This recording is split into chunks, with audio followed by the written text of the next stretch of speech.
Okay, let me ask you this. Why do we always fixate on the next big thing in college football when the players who grind their way to greatness are often the most fascinating? Today's topic, BYU's Bear Bachmeier, might not be a household name, but the whispers around him from Big 12 coaches tell a story that's way more intriguing than any 5-star ranking.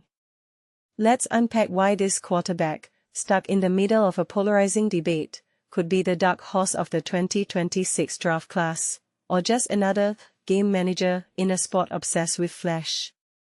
First off, the 2026 QB class is being called special by analysts. But here's the twist, it's not about raw talent this time. It's about evolution. We're seeing a shift from athletic freaks to cerebral players who can adapt. That's where Bachmeier lands, or maybe doesn't. See, he's not on the shortlist of first-rounders, but ESPN's deep dive into 43 returning QBs pegs him as a player coaches can't ignore. Why?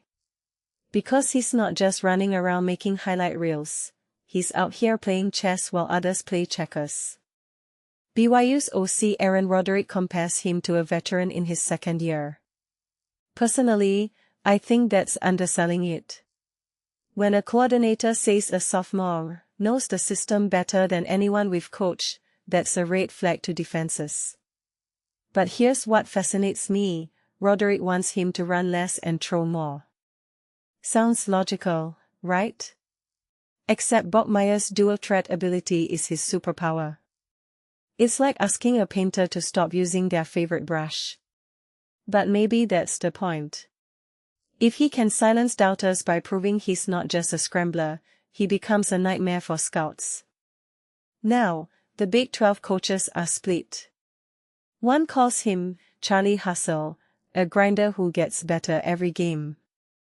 Another defensive coordinator admits, he's actually a better passer than people give him credit for.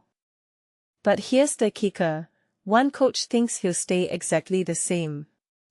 His style wins games, they say.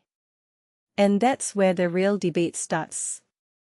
Is Bachmeier destined to evolve into a pro-ready pocket passer, or is his current run-first identity his ceiling?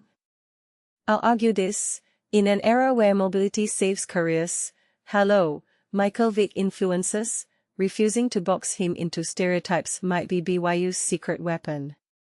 But wait, let's talk about his receivers. The article mentions concerns about BYU's core, but one coach praises the young skill talent around him. This feels like a chicken or egg problem. Does Bachmeier elevate shaky receivers, or do they need to step up for him to thrive? From my perspective, this is the X factor. A QB's legacy isn't written in isolation, it's about how the pieces fit. If those receivers develop chemistry, Bachmeier's veteran IQ could turn them into overachievers. But if they stagnate? Suddenly, the grinder narrative starts feeling like a ceiling, not a compliment. Here's the deeper layer, why does this debate even matter? Because Bachmeier represents a shift in how we value quarterbacks. For decades, we prioritize arm strength and 40-yard dashes. Now, coaches are whispering about smart, competitive players who win without fitting the mold. This isn't just about one QB, it's a crack in the foundation of how talent is scouted. And if Bachmeier does break through, it could force programs to rethink what they're looking for in the next generation. So, where do I land?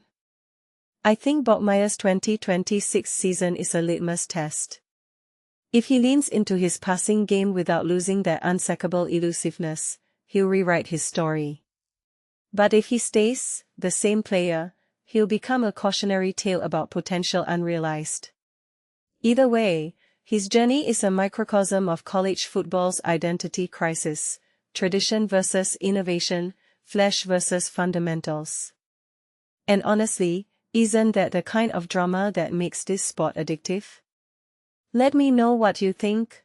Does Bachmeier's grit translate to greatness, or do you buy the skeptic's take? Drop your hot takes below.